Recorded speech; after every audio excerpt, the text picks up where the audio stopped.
Football's a very emotional game, and certainly after the game against Crystal Palace on Easter Sunday, I think most Leeds fans will agree that we all felt a lot of different emotions throughout that particular match.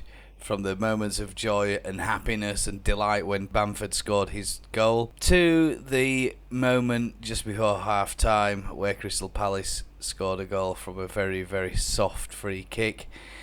The total utter disbelief, shock, horror, and any other adjective you care to mention as Leeds continued having their asses handed to them throughout the rest of that particular match.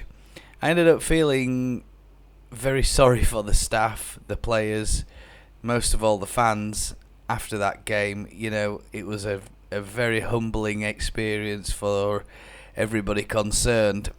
But we go again today against Liverpool, and who knows, things could be different. They have a different style of play. They have a lot of weaknesses, but they also have a lot of strengths, and I think it's quite obvious to most fans what those will be and what the outcome of this match is likely to be as well. Nobody has Leeds down even for a draw, and let alone 3 points during this game, so the lads definitely owe us a performance after that total shambles last Sunday. Today I went into Anfield Agenda, another YouTuber, it's very popular amongst the Liverpool fans, to have a little look at what their match preview says, and they have Alisson Becker, Robertson, Van Dijk, Kanate, Trent Alexander-Arnold, those are the back five, including goalkeeper obviously, Elliott, Fabinho, Thiago, Salah, Gakpo and Nunes up front. That seems a very strong lineup to me. Klopp's instruction will be to Alexander-Arnold especially and Robertson to go and attack our full-backs, especially if we've got Luke Ayling and Firpo start. I can imagine that they're going to be playing with a lot of width. They're going to be high pressing, as we would normally expect Liverpool to be, and I certainly expect them to come and try and dominate the play down at Anfield Road throughout the duration of this game, and I'd be very surprised if Liverpool do stand off and they start with that particular lineup. It's very attacking minded, and I can't see anything else other than a Liverpool victory. Interesting that their score prediction for this one is Leeds 1, Liverpool 3. They're a team that are unpredictable when they are out and about and on the road, and Leeds seem to be the team that is a little bit more solid when we are playing at home. We've amassed 20 of our 29 points at home, which is a really good record, and we have done very, very well normally against Liverpool. It's always going to be an exciting fixture as this one. I certainly remember the day when Viduka stuck 4 past Liverpool, and that particular day I had to trade my seat and ended up down in the southwest corner. I think Viduka ended up sticking all 4 goals in against Liverpool up at the Kop end, if I remember rightly. And the seat that I had was a restricted view. Couldn't see a damn thing down there. There was a girder or something in the way, if I remember rightly. Liverpool are unbeaten in their last 5 visits to Anfield Road. Leeds are looking for their second Premier League double over Liverpool, previously achieving that feat in the 2000 and 2001 campaign. And when we beat them in October at Anfield, we ended Liverpool's 12-match unbeaten streak, and I think they'd gone 12 wins on the bounce at that point, and some obviously what they've done is calculated that from the previous season. Things have gone a little bit amiss though at Liverpool this season, and I don't know quite why. Liverpool fans will be able to tell me why they're so inconsistent when they're out and about on the road. I believe that they've only won 3 of their fixtures this calendar year on the road, and it's going to be an interesting proposition as always is this match. And a couple of other stats for you. The Reds have won just 30% of their Premier League points away in games this season, the lowest rate of any side after Nottingham Forest, who are sitting on 22%.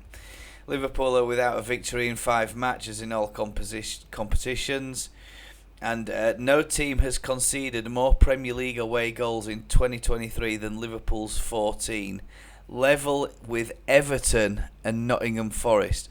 So they don't travel very well, don't Liverpool? And this has got to be something really positive for Leeds, a bit of positive news that, alright, they are a very good side, they've got a great reputation and all the rest of it, and they've won the Champions League and they've won all of this other stuff. But this particular season, Klopp's team haven't travelled well. Klopp has actually come out and said that he's expecting, quote unquote, a massive fight from us today.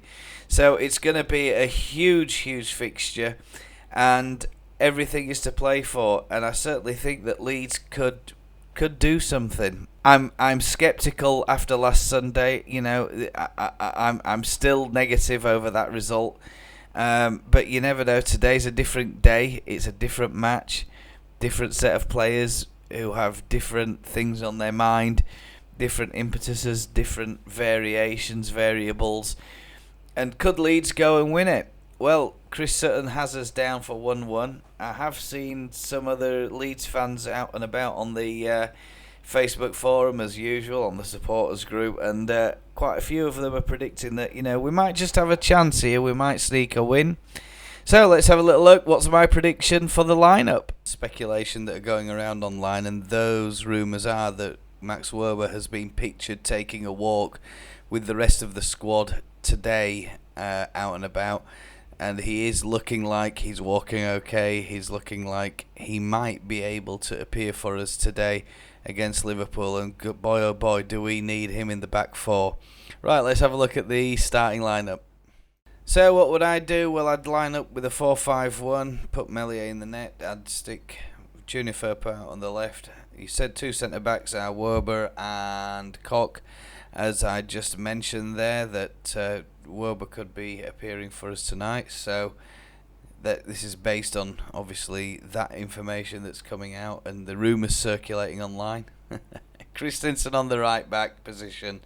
Centre midfield, what I'd do is I'd put Diaby in there, have Roca and McKennie playing alongside of him, and have him bossing the Liverpool midfield. I think we're going to need someone with a bit of physical strength, physical presence in there, something that Aronson, I think, lacks. And this is just an opening start, you know, it could be subject to change as with any other game. And have Somerville on the right-hand side.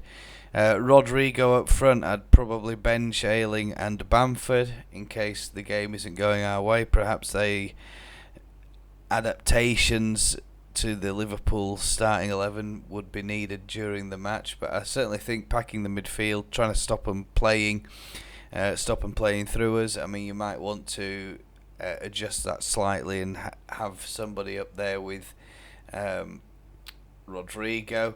As for Nonto, well, yeah, a great impact player. I think probably just start him on the bench to begin with and see how things go. If we're not doing great after an hour, you know, then this game could be ideal for Willy Nonto at some point. And it depends how Liverpool play. If they're starting to high press, then I think, you know, having Nonto stood up front, you don't even need to ask him to come back. Just having him stood around on the halfway line. You know, lots of permutations, but that's my suggestion for it. I know nothing. Javier Gracia knows everything, so we've got to trust in Javier, I think.